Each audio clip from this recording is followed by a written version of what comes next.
Coriandre s'éveillait sous un rideau d'eau implacable.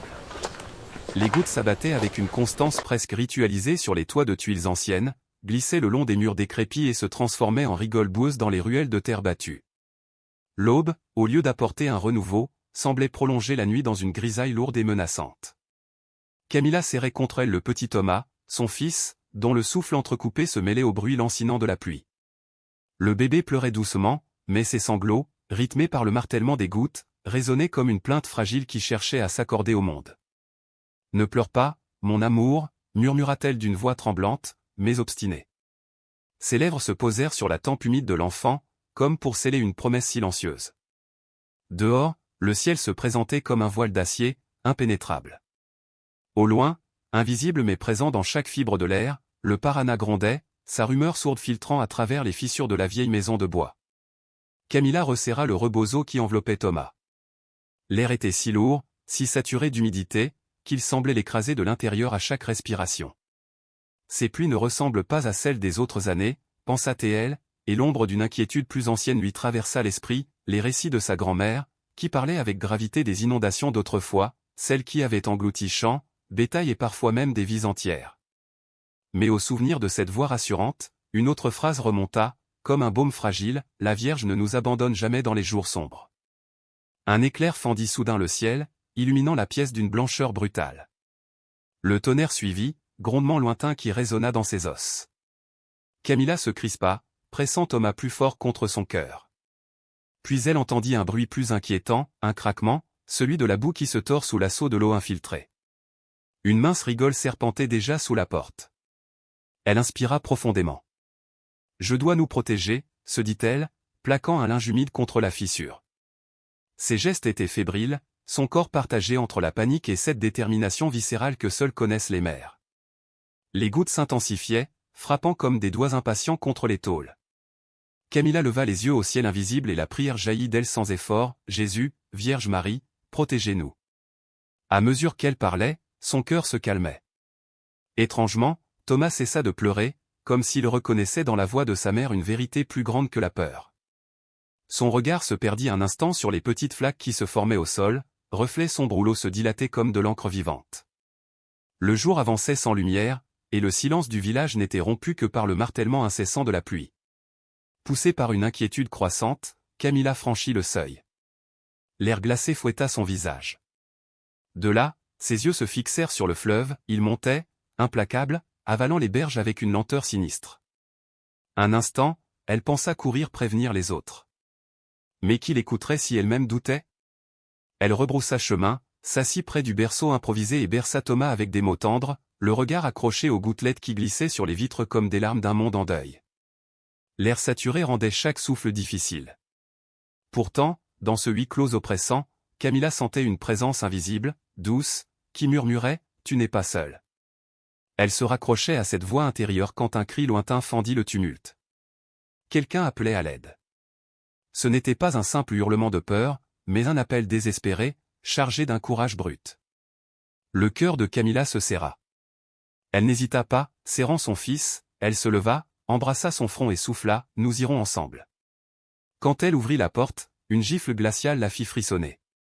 Le sol devant le seuil était déjà couvert d'une nappe boueuse que l'eau gagnait pas à pas. La jeune mère inspira et franchit le pas. La pluie continuait, implacable, mais son esprit était désormais clair, protéger Thomas, coûte que coûte. Chaque goutte sur sa capuche battait comme un tambour, synchronisé à son cœur. « Sainte Mère, restez près de nous » balbutia-t-elle, et ses mots devinrent prière, presque incantation.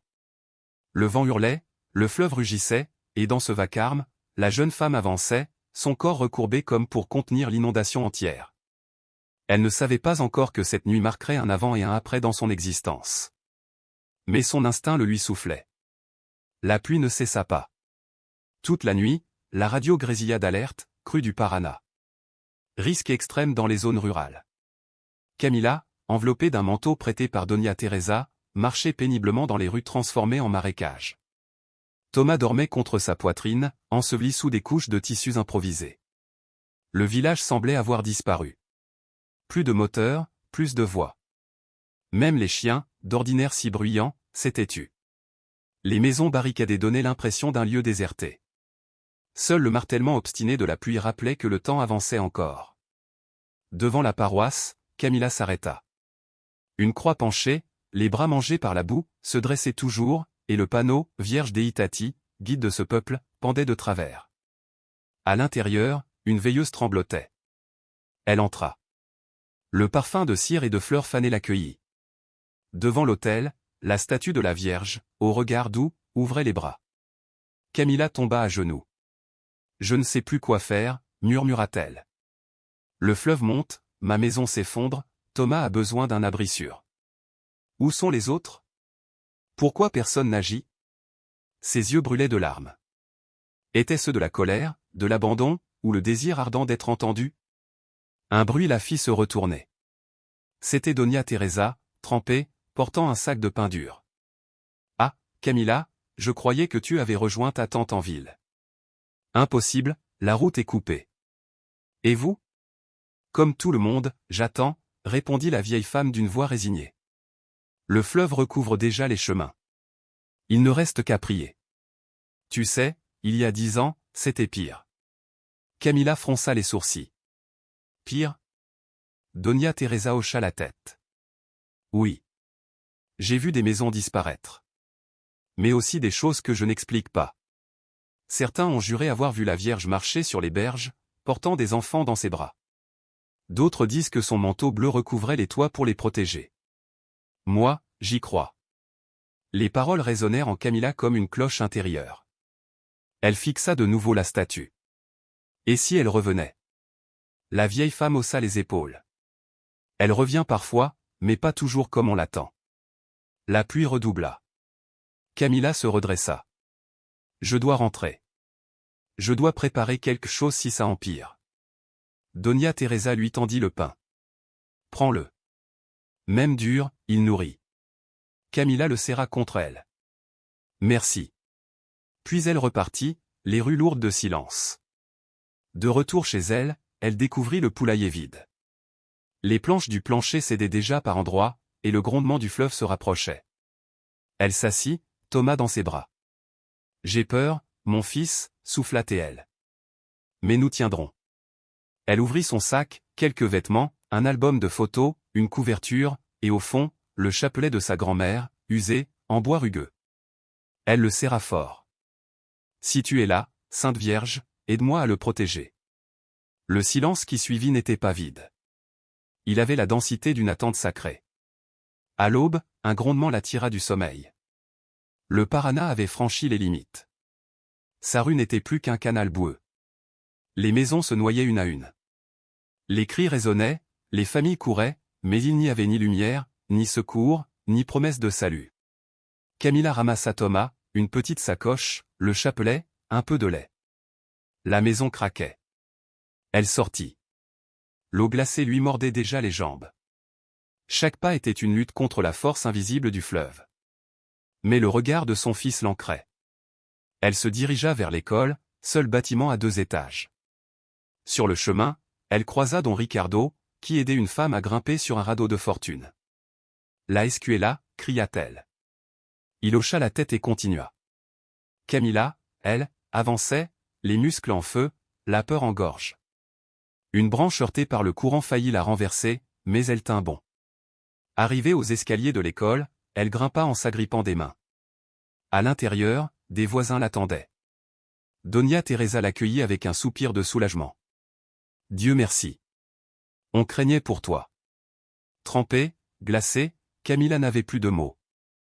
Mais les bras qui lui offrirent une couverture et une tasse d'eau chaude parlèrent à sa place.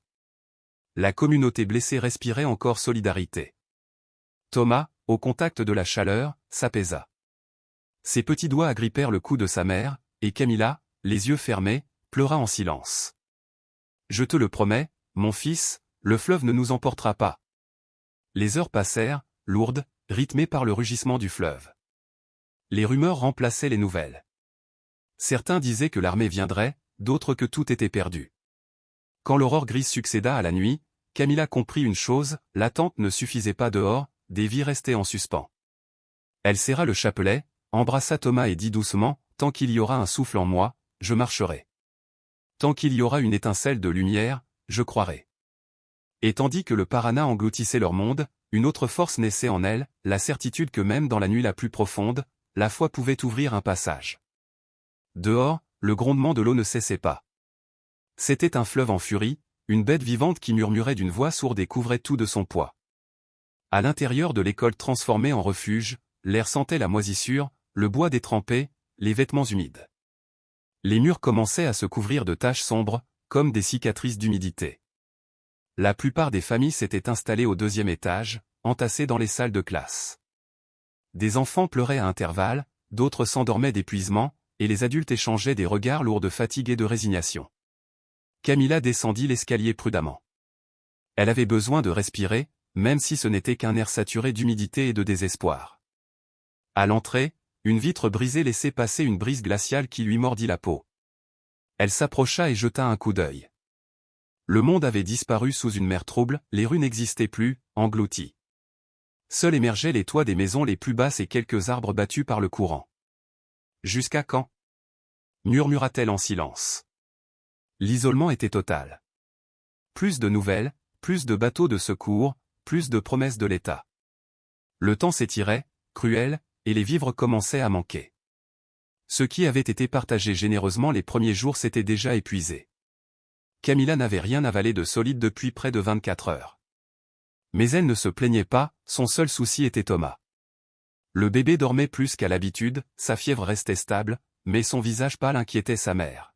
« Il faut que je trouve quelque chose. Je ne peux plus attendre », souffla-t-elle en resserrant Thomas contre elle dans son rebozo. Elle alla vers Doña Teresa, une vieille femme assise près d'un mur, qui égrenait son chapelet à voix basse. « J'ai besoin de sortir », dit Camilla d'une voix ferme. « Trouver du lait, des couches, n'importe quoi. »« Et comment comptes-tu faire, ma fille ?» répondit doucement l'aïeul sans ironie. Camilla resta muette un instant, ses yeux rivés à la fenêtre. Son idée était folle, mais son instinct plus fort que la raison.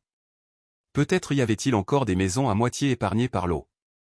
Elle pourrait y grimper, chercher, ramener. « Que la Vierge t'accompagne », soupira Doña Teresa. « Mais ne pars pas seule. Prends le jeune Facundo. Il a proposé d'aider. » Camilla s'approcha du garçon, qui se tenait auprès d'une famille avec de petits-enfants. Ses yeux étaient fatigués, mais à peine entendit-il la proposition qu'il hocha la tête. « J'y vais. Je ne supporte plus d'attendre. »« Et Thomas ?» demanda-t-il. « Il vient avec moi. »« Je ne le laisse pas, jamais », répondit Camilla avec fermeté. À midi, ils quittèrent l'école, munis d'un long bâton pour sonder la profondeur et de sacs en plastique noués à la taille. Ils avancèrent lentement, l'eau leur montant jusqu'à la poitrine par endroits. Ils marchaient entre les débris, morceaux de clôture, planches de toit, objets informes charriés par le courant. Le froid pénétrait Camilla jusqu'aux os, mais elle s'accrochait à chaque pas comme à une affirmation de vie. Après de longues minutes, ils atteignirent une maison encore partiellement sèche. Avec effort, ils escaladèrent un pan de mur et entrèrent par une fenêtre. À l'intérieur régnait un silence sépulcral. Tout sentait l'enfermement, la peur et la moisissure. Mais dans un placard, Camilla trouva quelques boîtes de conserve, des vêtements d'enfant encore secs, une boîte de bougies. « Merci, mon Dieu », murmura-t-elle en glissant ses trouvailles dans son sac. Facundo découvrit un vieux sac à dos et le remplit de couvertures. « Ça servira aux autres. » Soudain, un bruit sourd résonna, une planche venait de tomber, emportée par l'eau qui montait au rez-de-chaussée. Ils échangèrent un regard paniqué. « Partons, vite », dit le garçon. Camilla hocha la tête. Thomas commençait à pleurer. Il avait faim. Il fallait rentrer d'urgence. Le retour fut plus périlleux. Le courant s'était renforcé, le vent soufflait avec rage. Une bourrasque fit trébucher Facundo, qui disparut dans l'eau avec la précieuse sacoche. « Facundo » hurla Camilla, le cœur en lambeaux. Quelques secondes interminables plus tard, le garçon réapparut, toussant, mais brandissant la sacoche au-dessus de l'eau. « Je vais bien » cria-t-il, haletant. Camilla, tremblante, s'agrippa à lui sans lâcher son bébé. Ses larmes jaillissaient, non de froid, mais de terreur. « On ne peut pas mourir. »« Pas maintenant. »« Non », répliqua Facundo d'une voix ferme. « On y est presque. Courage. » Ils regagnèrent le refuge à la tombée du jour. Personne ne parla, mais les regards suffisaient, c'était une victoire. Ils avaient rapporté de quoi manger, de quoi se couvrir, de quoi espérer. Camilla nourrit Thomas d'un peu de lait dilué, à la cuillère improvisée. Le bébé ouvrit les yeux avec plus d'énergie. Elle sourit pour la première fois depuis des jours. Plus tard, assise près de la fenêtre, elle contempla le ciel sans étoiles, couvert de nuages bas et lourds. Pourtant, en elle, une étincelle s'était rallumée. Ce n'était pas une foi naïve, mais une certitude intime, elle n'était pas seule. Même si le fleuve rugissait, même si le silence des autorités pesait, elle tenait debout. La nuit tomba avec une densité oppressante. Dans le bâtiment, les bougies clignotaient comme des cœurs battants refusant de céder à l'obscurité. Les réfugiés s'endormaient, épuisés par la faim et l'angoisse. Mais Camilla ne trouvait pas le sommeil. Une agitation mystérieuse grondait en elle. Soudain, elle sentit un changement. Pas un bruit, pas une vision claire. Une présence. Elle se figea, le souffle suspendu. Entre les débris flottants, dans la brume qui rasant l'eau, une silhouette apparut. Une femme, enveloppée d'un manteau bleu qui ondulait comme de la soie. Elle marchait sur l'eau, insensible au courant. Sa lumière n'était pas celle d'une lampe, mais une clarté douce qui semblait émaner de l'air lui-même. « Je rêve », souffla Camilla. Elle se frotta les yeux. Non. La figure avançait vraiment, pas à pas, avec une sérénité d'éternité. À mesure qu'elle approchait, le bruit du fleuve s'apaisait. Le temps semblait s'arrêter. La femme s'arrêta devant l'école et leva le visage. Ses yeux rencontrèrent ceux de Camilla. Ils n'étaient pas humains, c'étaient des océans d'infini, maternels, profonds. Camilla sentit s'ouvrir en elle une porte qu'elle ne soupçonnait pas. La figure fit un léger geste, descend. Camilla regarda son enfant, paisible dans ses bras, puis se leva. Tremblante, mais pas de peur, plutôt d'une révérence sacrée. Elle glissa son chapelet dans sa poche et descendit sans bruit. Quand elle ouvrit la porte, l'air glacé ne l'atteignit plus. Devant elle, la femme bleue l'attendait. « Qui êtes-vous » murmura-t-elle. La figure ne répondit pas par des mots. Elle ouvrit simplement les bras. Camilla comprit, « Je suis avec toi ». Alors le manteau bleu se mit à danser dans le vent, et Camilla sentit son fardeau s'alléger. La femme tendit un petit paquet sec. Camilla le prit, incrédule, un linge propre, une couverture et un flacon de lait encore tiède. « Comment est-ce possible » balbutia-t-elle. La femme sourit, non de ses lèvres, mais de ses yeux, puis recula doucement et se dissipa dans la brume. Camilla resta seule, les bras chargés du miracle. Le lait fumait encore. Tremblante, elle regagna l'école, gravit l'escalier comme on gravit l'autel d'un temple. Elle enveloppa Thomas dans la couverture bleue. Le bébé but, apaisé, puis s'endormit avec un sourire. « Où étais-tu » demanda Doña Teresa d'une voix ensommeillée. « Dehors » répondit Camilla. « Quelqu'un m'a donné ça. » La vieille femme la fixa longuement. « Tu l'as vu, n'est-ce pas » Camilla ne répondit pas. Ses larmes coulaient, mais ce n'étaient pas des larmes de douleur. Elle serra son chapelet. Dehors, le fleuve ne rugissait plus. Il murmurait comme une berceuse. Cette nuit-là, pour la première fois depuis le début du cauchemar, Camilla dormit en paix. Les jours suivants apportèrent un souffle nouveau. La communauté, galvanisée par l'apparition mystérieuse, commença à s'organiser, partage des vivres, signaux sur le clocher, feu sur les toits.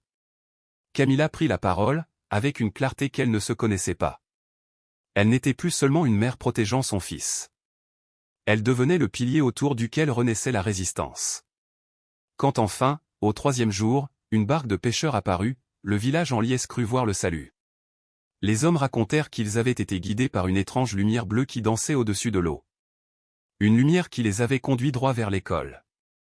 Camilla ferma les yeux en serrant son chapelet. Elle n'avait pas besoin d'explication, elle savait.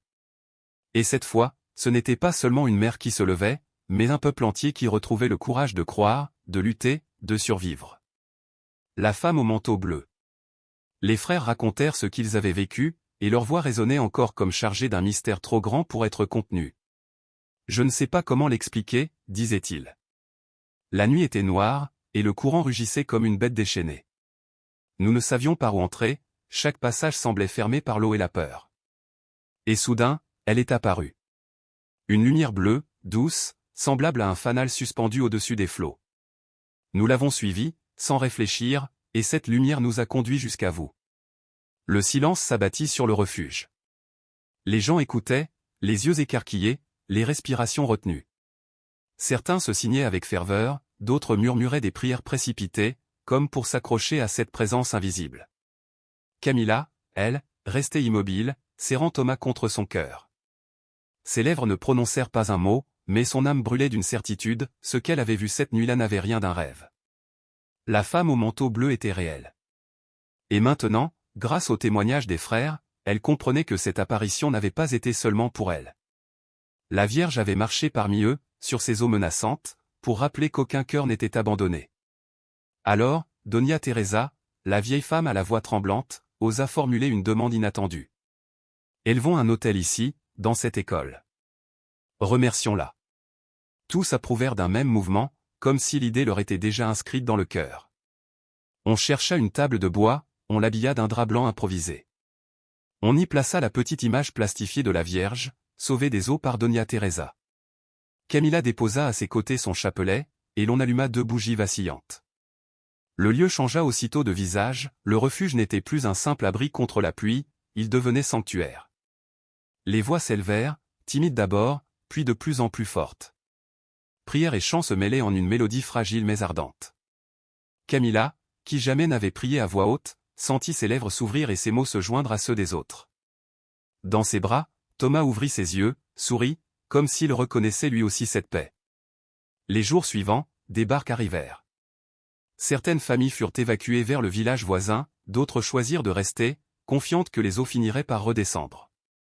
Mais avant de partir, tous s'arrêtaient à l'autel improvisé. Ils y déposaient une prière, une larme, une parole de gratitude.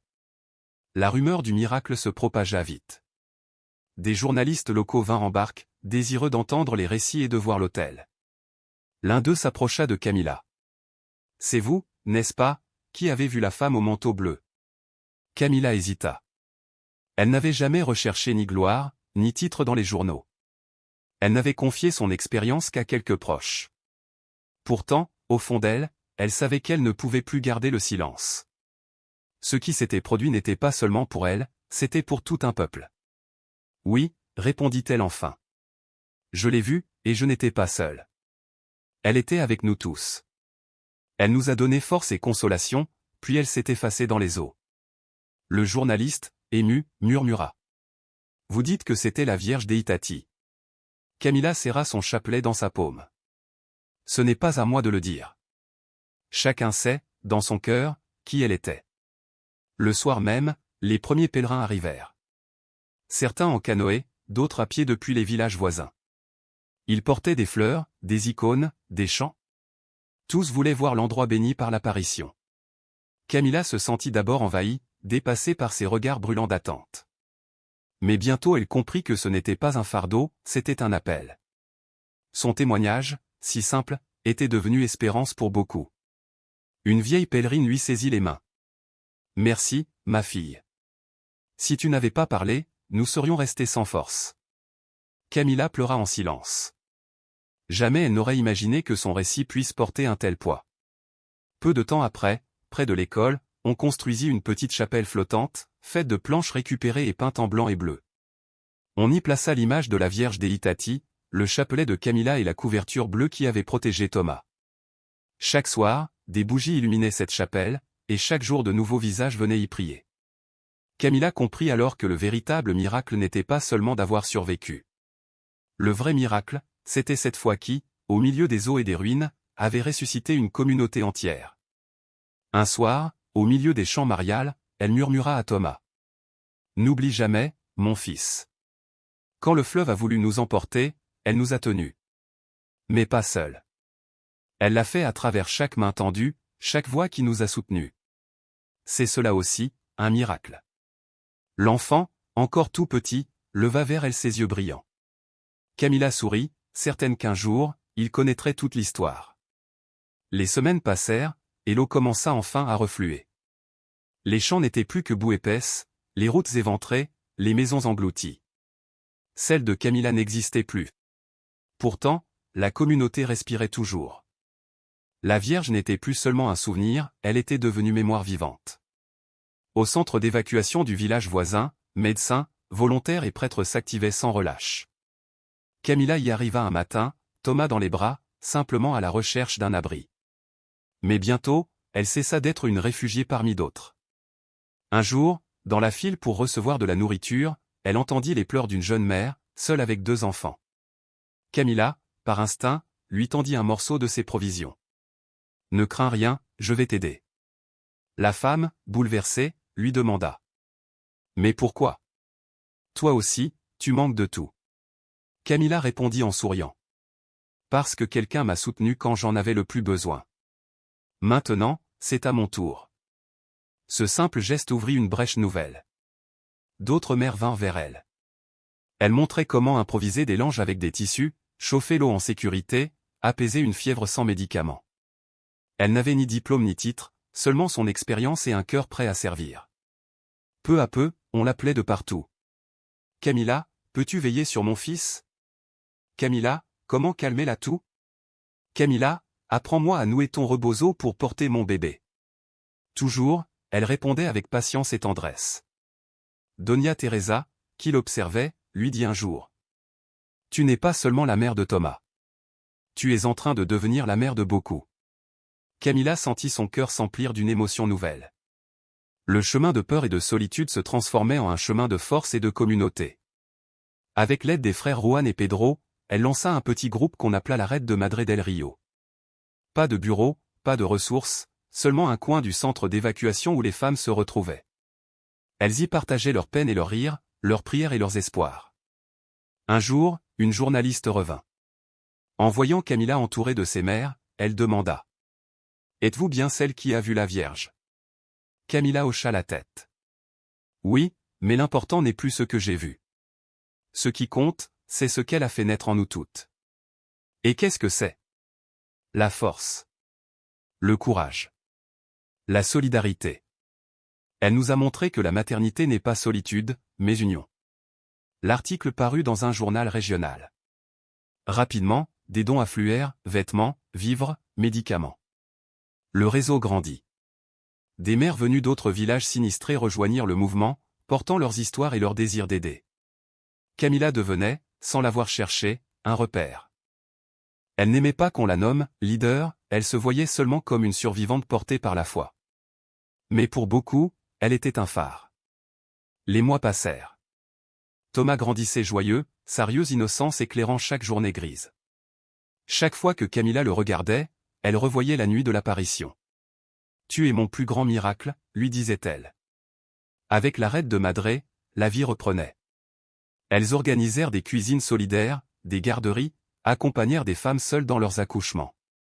Avant chaque rencontre, elles posaient au centre de la salle l'image de la Vierge Deitati, et priaient non pas pour des prodiges grandioses, mais pour la force d'accomplir les petits miracles du quotidien. Camilla comprit que l'héritage qu'elle offrirait à Thomas ne serait pas une maison reconstruite ni une sécurité matérielle. C'était plus grand, la certitude que la foi vécue en communauté peut transformer la douleur en espérance et la solitude en fraternité. Un jour, alors que le soleil revenait enfin après des semaines de pluie, le village entier décida d'élever un sanctuaire sur une colline que les eaux n'avaient jamais atteinte. Ce ne serait pas une cathédrale somptueuse, mais une chapelle simple, faite de planches récupérées, peintes en blanc et bleu. On y plaça l'image de la Vierge, le chapelet de Camilla et la couverture bleue. Le jour de l'inauguration, les habitants, les pèlerins, les journalistes se rassemblèrent. Camilla prit la parole, la voix tremblante mais ferme. « Quand les eaux nous ont encerclés, nous avons cru que tout était perdu. Mais au milieu de la peur, la Vierge nous a montré que nous n'étions pas seuls. Elle n'est pas venue sauver seulement une mère et un enfant. Elle est venue rappeler que nous sommes une communauté, et que la foi se construit ensemble. » Des larmes coulèrent, des chants s'élevèrent, les cloches de l'église abîmée sonnèrent comme un écho de renaissance. Camilla, assise dans l'herbe, regarda Thomas jouer près de l'autel. Doña Teresa s'approcha et lui dit. « Tu as fait beaucoup, ma fille. Plus que tu ne crois. » Camilla secoua la tête. « Non. Ce n'était pas moi. C'était elle. Moi, je n'ai fait que marcher là où elle me guidait. » L'ancienne sourit. « Et c'est cela, être courageuse, avancer même quand on ne voit pas tout le chemin. Le soir, sous un ciel orange et violet, les enfants riaient dans les flaques, les adultes partageaient pain et maté. La vie renaissait. Camilla leva son chapelet vers le ciel. « Je n'ai jamais été seule, murmura-t-elle. Elle serra Thomas contre elle, pleine de gratitude. Elle savait que beaucoup restait à reconstruire, maisons, champs, routes, cœurs. Mais rien ne pourrait les vaincre désormais. Car la foi, loin de s'être noyée, avait jailli à nouveau, plus forte que jamais. Et tandis que le fleuve reflétait la lumière du couchant, Camilla comprit, même si un jour les eaux revenaient, la foi, elle, resterait inébranlable, comme un roc au milieu du courant.